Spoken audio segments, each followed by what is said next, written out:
jika Anda ingin mengatakan sesuatu itu buruk dan salah. Ini menarik, tapi sulit untuk kita praktekkan, tapi kita harus coba. Jangan pernah katakan bahwa dia menganalogikan, dia mengambil gelas, kemudian gelas itu dituangkan air kotor, kemudian dia mengambil satu gelas yang lain, dia tuangkan air bersih. Kemudian Malcolm X itu mengatakan bahwa sandingkan kedua gelas itu, biar dia yang memutuskan bahwa ini layak diminum atau tidak layak diminum.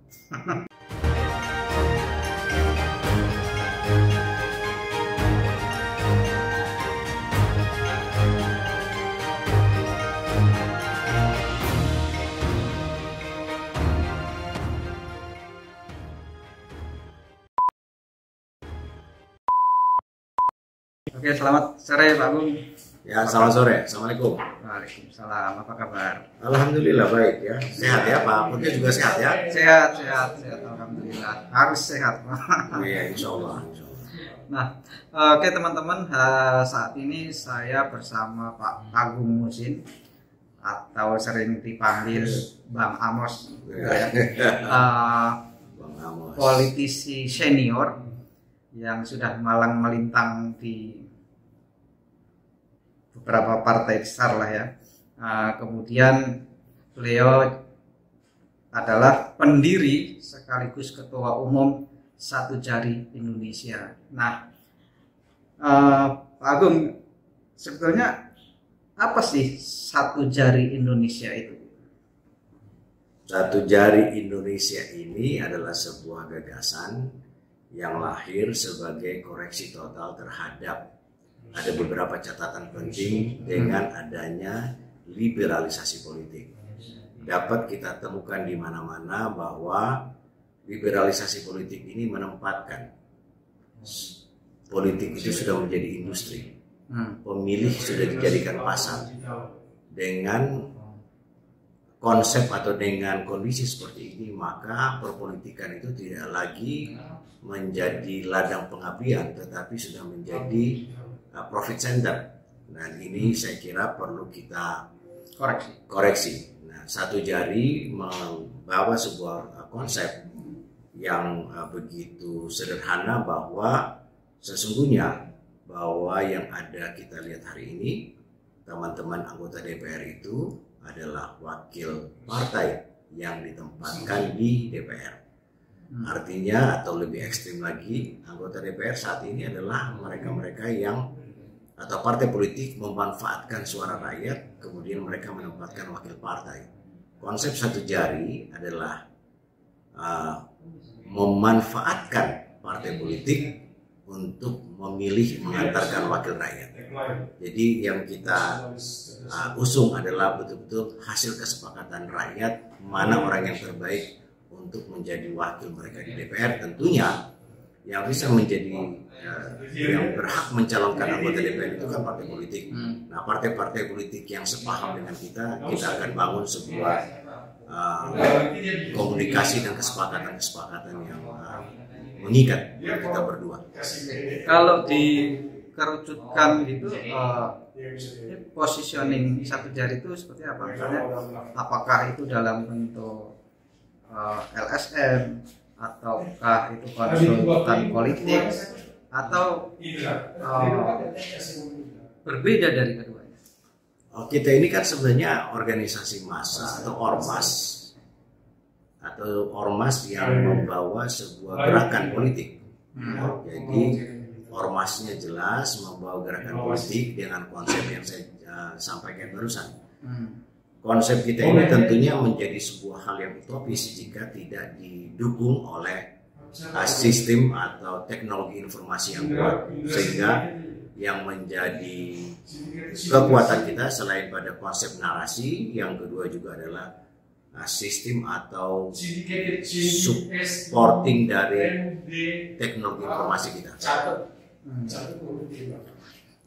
Nah, Pak Agung kan sudah lama berkecimpung di dunia politik, ya.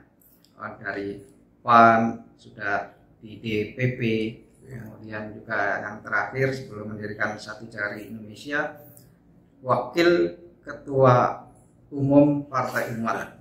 Iya. Kenapa mesti mendirikan Satu Jari Indonesia sementara posisi-posisi Pak Agung itu sudah di lingkaran pucuk organisasi politik tersebut gitu?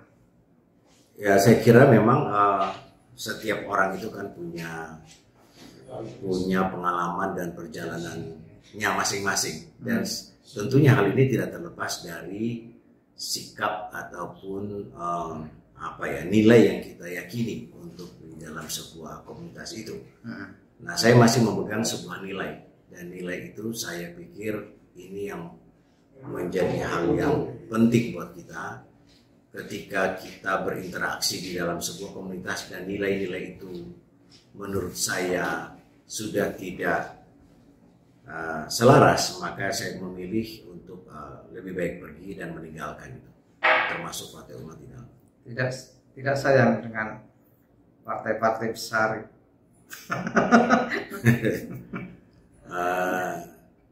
Menempuh jalan baru. Saya kira begini, ukuran partai besar dan tidak besar itu kan bagaimana rakyat melihat dan menilai mereka, dan kemudian nanti akan diukur kebesaran mereka setelah pemilu. Jadi kalau kita mengatakan partai besar cuma karena ada orang besar di dalam, itu masih perlu kita uji lagi di dalam pemilu.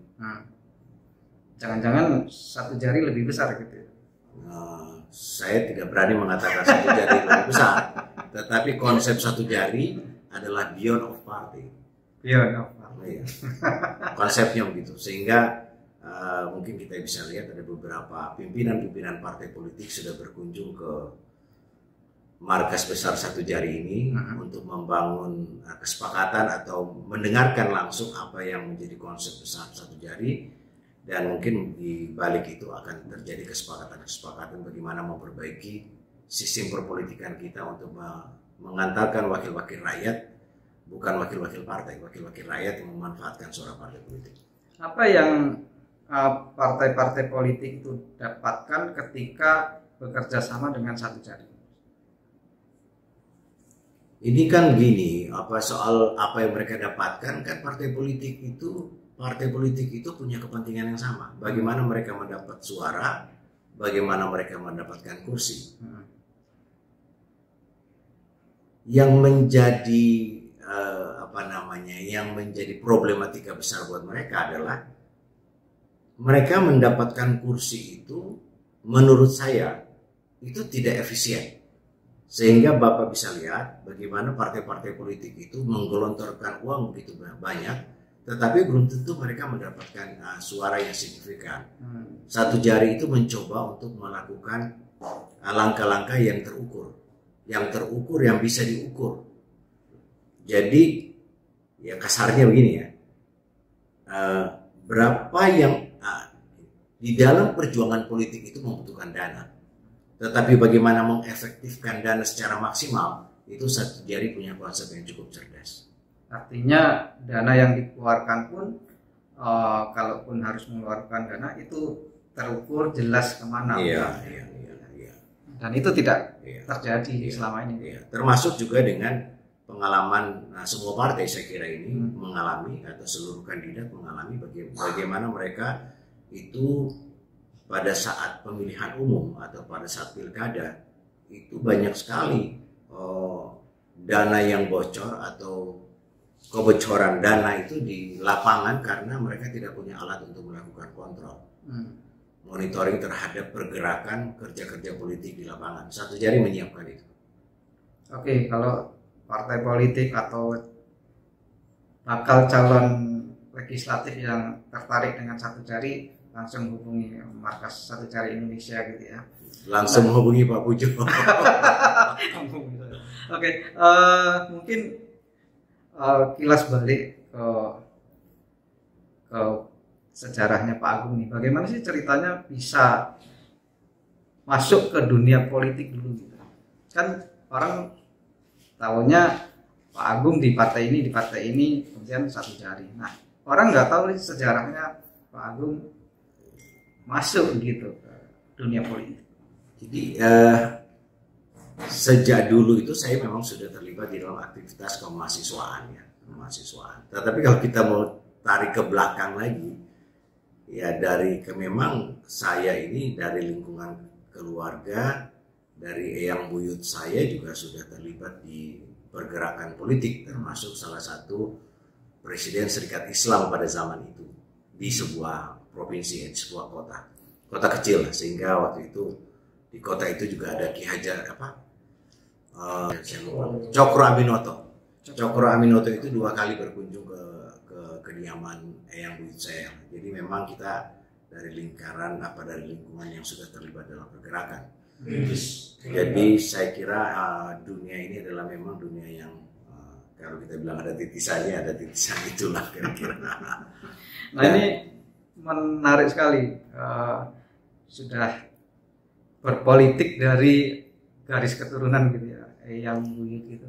Nah pernah nggak sih Pak dapat nasihat terbaik, best advice gitu dari misalnya eyang, orang tua atau guru atau dari manapun yang mempengaruhi karir politik Pak Agung? Ada satu hal yang saya catat betul ya, bahwa itu nasihat dari yang selalu saya dengar, bahwa kamu harus mengurus orang banyak, maka saatnya kalian atau kamu akan diurus oleh orang banyak. Jadi kalau kita mau mengurus orang banyak, maka orang banyak akan mengurus kita. Untuk bisa mengurus orang banyak itu ya, politik, ranahnya di politik ya. Jadi politik itu adalah sebuah ladang pengabdian yang penuh kemuliaan. Jadi kalau orang menanyakan kepada saya apa yang paling mulia dalam hidup Bang Amos, saya bilang ya pilihan menjadi seorang politisi itu adalah pilihan yang paling mulia derajatnya dibandingkan dengan pilihan-pilihan lain menurut saya. Mungkin menurut orang lain berbeda, tapi menurut saya adalah berpolitik itu adalah ladang pengabdian yang paling mulia. Tapi pengabdian di politik kan butuh cost yang besar gitu untuk semuanya gitu. Nah, apakah Pak Agung juga memiliki bisnis selain memang beraktivitas di politik? Kalau bisnis itu kan untuk orang rumah. Untuk orang rumah. Tapi kalau kita menghubungkan bahwa berpolitik itu harus orang kaya, itu juga adalah keliru. Karena berpolitik itu adalah panggilan. Berpolitik itu tidak harus menunggu jadi orang kaya. Tapi ketika kita mau mengurus orang banyak, saya yakin banyak sekali orang yang juga akan mengikuti langkah-langkah kita. Langkah-langkah kita ini akan diikuti oleh orang yang punya uang maupun orang yang tidak punya uang. Tapi intinya adalah agenda besar kita mengurus orang banyak. Tapi bukan berarti untuk kaya masuk politik kan? Ya karena yang saya bilang tadi, bahwa dengan liberalisasi politik ini, bahwa politik itu sudah menjadi industri, bahwa pemilu itu sudah menjadi industri besar yang akhirnya diikuti oleh para pemilik modal.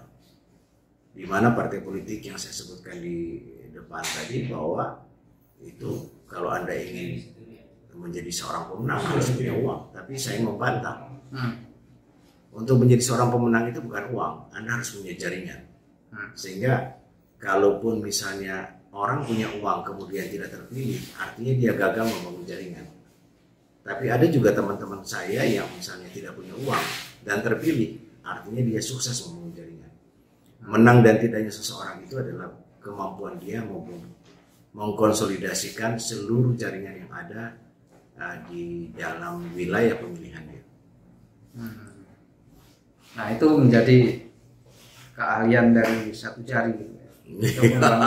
Ya, satu jaringan jari, itu ya. Satu jari punya ini tracknya ada di situ.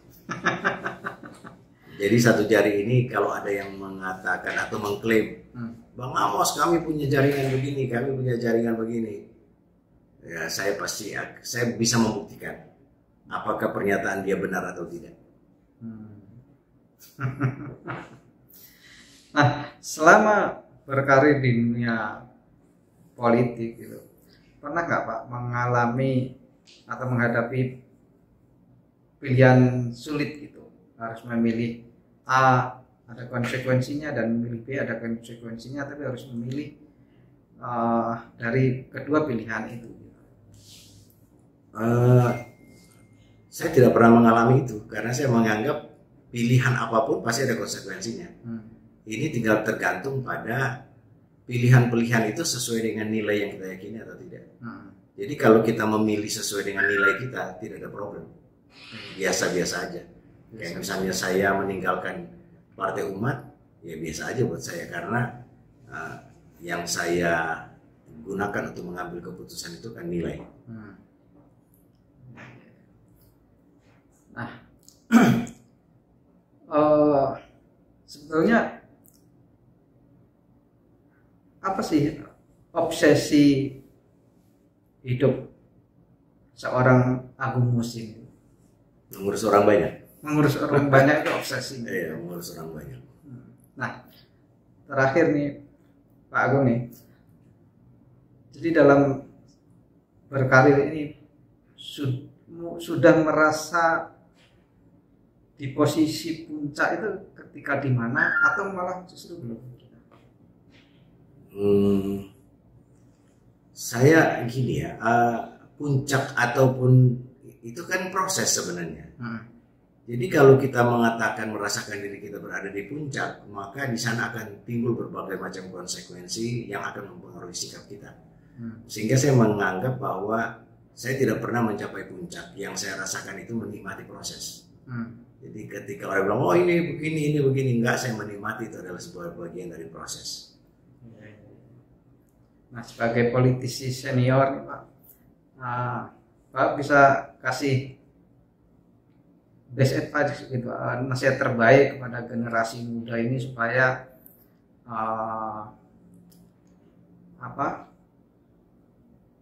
ya sesuai dengan advice yang bagus, yang benar dan bermanfaat bagi orang banyak gitu. Apa kira-kira best advice itu Pak? Ada dua ya, dua. Yang pertama itu saya sangat ini menarik. Saya membaca buku Malcolm X dari Amerika itu, bahwa dia memberi nasihat di dalam buku itu, jika Anda ingin mengatakan sesuatu itu buruk dan salah. Ini menarik, tapi sulit untuk kita praktekkan, tapi kita harus coba. Jangan pernah katakan bahwa dia menganalogikan, dia mengambil gelas, kemudian gelas itu dituangkan air kotor, kemudian dia mengambil satu gelas yang lain, dia tuangkan air bersih. Kemudian Malcolm X itu mengatakan bahwa sandingkan kedua gelas itu, biar dia yang memutuskan bahwa ini layak diminum atau tidak layak diminum. Jadi kalau ada yang kita tidak bersepakat dengan orang lain, jangan katakan bahwa itu salah atau itu kotor, tapi Anda coba ambil lagi sebuah argumentasi lain atau sebuah contoh lain yang kemudian biarkan dia akan menyimpulkan sendiri apakah dia salah atau benar. Itu yang pertama. Kemudian yang kedua, saya ingin mengatakan bahwa ini tidak pernah usang bahwa yang saya sampaikan tadi, di tengah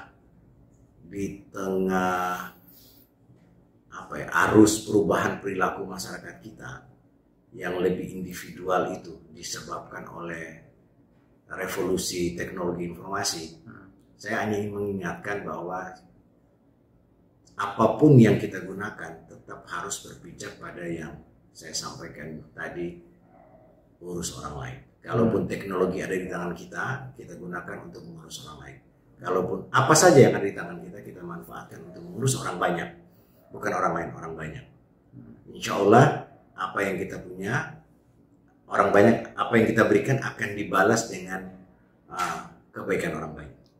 Menarik sekali Pak Agung.